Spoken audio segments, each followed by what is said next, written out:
How's it going, everyone? So today we've got the 4-4-1-1 custom tactics video.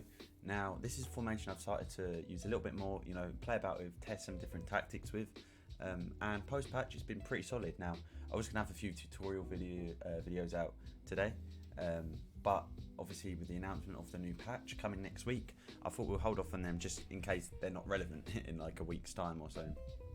So like I said, 4-4-1-1 today.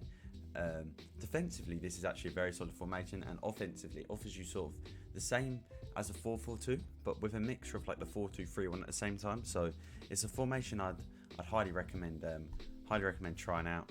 Now, so I've got 3 different tactics for you today. They're not exactly the most enjoyable, but they get results, and that's the main thing you really want in the game. You enjoy winning far more than obviously losing. Now, these first one's pretty generic. Just have balanced, full width, full depth. You don't want your team too high up the pitch, especially if these through balls happening. This isn't a formation you can sort of aggressively press all the time. And in like tighter games, I definitely use these tactics. So yeah, full width, full depth, keeps your team pretty condensed, and it doesn't really allow many of the through balls to happen. Now when it comes to offensive, again, balanced. I don't know, I just personally think balance works the best. It gives you a bit of everything. And then with width, yeah, you keep it at 5. I don't like to play about with width too much on offensive when you have formations with wide players and players in the box 4. So that what this will be your striker and centre forward getting into the box and attacking any crosses you want to put in with your wingers. And corners, like I always say, corners is always preference in my opinion. It really depends who you've got, who you want to position where. So in my case, I do 3-3. Sometimes I lower it to 2, but 3-3 usually works okay. So that's how I line up with it in game. Now, again, quicker centre backs are the main thing this year. So Joe Gomez is only in there until after I open all my Team of the Year packs, which I'll be streaming on Twitch.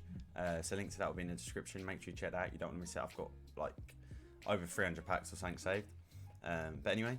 So to start with the instructions, I have my 2 fullbacks on just stay back. You don't want them getting up the pitch in this formation. You just want to keep the back four pretty solid and secure. Now when it comes to the wingers, I just keep it all default apart from support and crosses. I put get into the box. Now as much as you have it so that your 2 strikers, so that your striker and centre forward get into the box and attack the ball. Having your wide player sometimes attack at the back post isn't always a bad option. So I just put it on that. Basic defensive support, that will mean they just naturally filter back and they'll sort of stay in line with your centre mids. So you can counter attack a lot better. If you have it on comeback, you almost have like 6 at the back. Your wingers may get pinned in, especially if you're playing someone who has a wide formation. Your wingers will get pinged back and you won't have any options really to counter attack with other than your striker and centre forward. Now you might find that's alright and that you're able to do that. But for me, I like to be able to attack with numbers, so that's why I keep it on basic. So the right centre mid, I have as my more defensive one. I put that on stay back, cover centre. I don't really want him getting up the pitch. Sometimes he'll naturally, get up the pitch when needed and support the attack. But for the most part, he'll just sit back and cover the middle of the park. Now my left centre mid, my more attacking one, I keep on balanced attack, so he'll support the attack and cover centre again. You just want, seeing as you only have 2 in midfield, you want them to be nice and central when defending attacks. So that's why I do that. And like I said, I want to be able to attack with numbers at times. So I'm essentially attacking with 5, but having 5 stay back. So it's pretty well balanced. And like I said, Vieira sometimes pushes up anyway, so sometimes it's 6 and 4.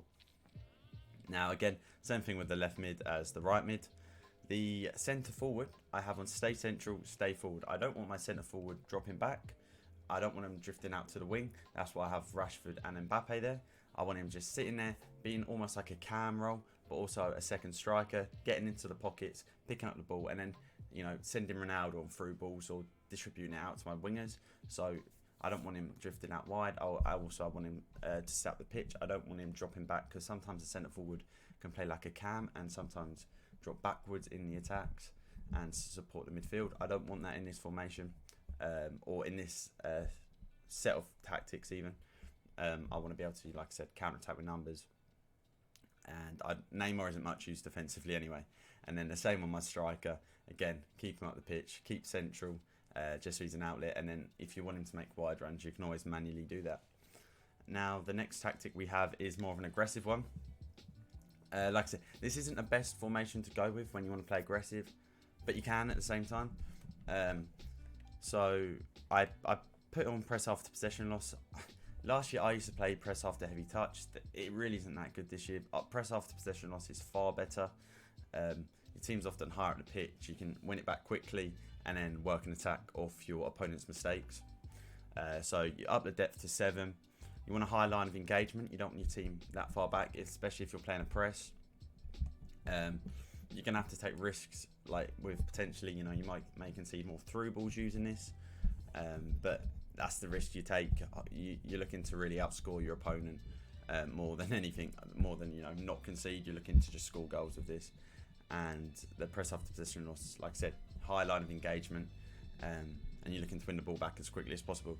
And then I put it on balanced, and then I up it by 1 here. Now this is because I want my wingers not to sometimes attack the box. I want them every time to attack the box, or one of my centre mids if I'm going to cross the ball. Again, corners, free kicks, all preference. When it comes to instructions, I need to quickly switch them. I'm not sure why they're not that way round. It's pretty similar, to be fair. Fullbacks obviously stay back. The wingers, again, basic defensive support, just get into the box. Now with my 2 centre mids, again, exactly the same. Stay back, cover centre. You could, if you want, put this on balanced, but again, I just prefer stay back. He'll still push up the pitch, and he'll probably stay closer to the man he needs to press. So I'd recommend using this. Again, 2 strikers on stay central, or the striker on stay central, same forward, as well as the centre forward. Now this last one, a bit more defensive. This is if you're looking to hold on to a lead. Like I said, this is a good formation to use if you're looking to hold on to a lead and you don't want to concede much. Just 'cause it's pretty condensed, especially with the centre forward in this instance now is going to be dropping it into the midfield. It works like a 4-2-3-1, but instead of the CDMs, obviously you have centre mids, which I prefer personally. I don't really like CDMs on this game. I feel like they sit too deep. Centre mids can drop deeper, but I find that high line of engagement means I don't really give my opponent as much space to figure out what he wants to do with his attack. But we lower the depth to 3. Again, you don't want to be conceding through balls at this point. You're trying to hold on. So the lower depth, really the better. But don't go too low, like 2 or 1. Otherwise, you'll be defending in your own 6-yard box. That'll be where your centre backs are, and it will just be too far back. It's not an enjoyable experience. And then you have long ball. Again, you just want to have your striker making the runs in behind, so you can just spam the through balls up the pitch and either keep it in the corner or maybe score another goal. Formations, or this set of tactics even is good if your opponent's pressing you high. Just get the ball out quickly, and like I said, you can counter attack. Width, keep on 5. It doesn't really matter at this point, to be fair, with the offensive width. Like I said, I don't play about a bit too much on wider formations like this. Players in box 1, you just want your striker. Corners 2-2, again preference. Really, you should be going on 1 here. You want players behind the ball to stop any counter attacks. And then when it comes to instructions, pretty similar again, but not too much difference really. Stay back on both the fullbacks. The only difference really is the wingers. You put comeback on, and you put on balance support for crosses. You don't want them bombing up, getting into the box every time. So just keep it on balance. Their AI will know when to attack the box and when not to. And then come back, like I said, you just want people behind the ball. Both centre mids on stay back, cover centre. You don't really want any of the centre mids filtering up and helping the attack, so just keep them back. With your centre forward, stay central, come back on defence. Now, why I do this is, you don't want him drifting out wide, and you just want him to sort of play in that cam role more than a centre forward. Perhaps the 4-4-1-1, the second variation would be better for this, but like I said, I've just been using the 4-4-1-1, this variation, and it's been working well. And then your striker is the only one you're going to put on stay forward. You can use the D-pad to press comeback on defence for your striker anyway. So if you feel more comfortable doing that, you can always put more comeback. But again, like I said, you still need an outlet in case you win the ball back with anyone. You can quickly, ping it up to your striker or do a through ball, and they can make runs in behind. And and maybe score another. If not, take it to a corner and just keep the ball, run the clock out. But like I said, this formation is a very good one. I enjoyed using it a lot. I think it's something I might even implement into my dynamic tactics. If you're interested in that, in knowing what tactics are used from in the game, what I go from, depending if I go 1-0 up, 1-0 down, etc. Make sure you leave a like, and I'll probably have that out maybe in a few days. But yeah, if you're new, make sure you subscribe, turn the notification bell on so you don't miss an upload. I'm trying to get consistent with this, daily uploads for the most part, or if not, every few days. But when a patch comes out next week, I'll be doing a lot more tutorials.